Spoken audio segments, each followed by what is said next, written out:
Lal Bahadur Shastri's death is shrouded in mystery. His bust is resting on a pink granite pedestal in Tashkent, the now capital of Uzbekistan, but at that time it was a part of the erstwhile USSR. The bust is resting on a park at a desolate street in Tashkent, which is not visited by many. Only a few Indians who are politically inclined and are aware of Shastri's death in Tashkent pay him a visit there. And when they visit, they are greeted by two coffee sellers who sell coffee to the visitors in the park. But mind you, they don't do a very good business every day, but still they return the next day. Before we dive into the how part of Lal Bahadur Shastri's death, let's take a look at his early life and his illustrious political career. Lal Bahadur Shastri was born in a very humble family, and at a very early age he lost his father and was raised by his uncle. He was a meritorious student and made it good in his studies. He joined politics and held office in many departments. He first started as a railway minister and then slowly graduated to become the External Affairs Minister, Home Minister, and finally the Prime Minister of India. Soon after the death of Jawaharlal Nehru in 1964, his entire tenureship of Prime Ministership lasted from 1964 till 1966, till the day he passed away. And during the time of his death, it was believed that he was not in his best of health. He already suffered from a heart attack in 1959 and also had difficulty in movement. He was the first Prime Minister for whom a lift was built to climb the Red Fort so that he can give his speech on the day of the independence, that is 15th August. He visited Tashkent because he wanted to sign a peace treaty with Pakistan. Even the then President of Pakistan, Ayub Khan, was present to sign the treaty. India and Pakistan were in a very tensed situation at that point of time after going through the Second War in 1965.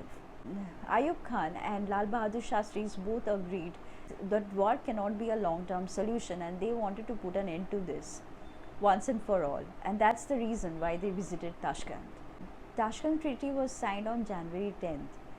Soon after the signing of the document, Shastri fell ill and passed away within an hour. Doctor claimed that he died of a severe heart attack. Many believe that he was poisoned, also because his body soon turned blue. But the most interesting part of all is that his body was never post-mortem in Russia. Neither was it post-mortem after it was returned to India. His family claimed that apart from his body turning blue, he had a lot of bruises and marks in his abdomen and on his neck.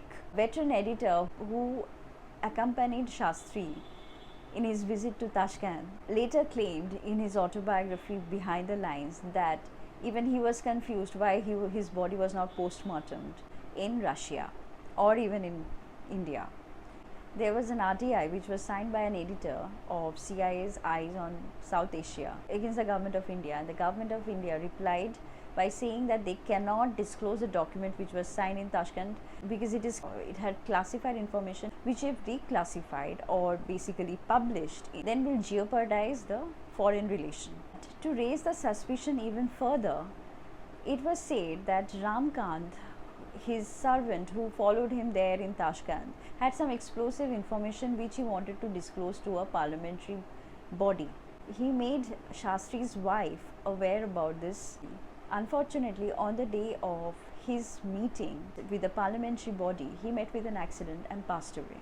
Shastri's physician and doctor was another witness during his death in Tashkent as he followed him there.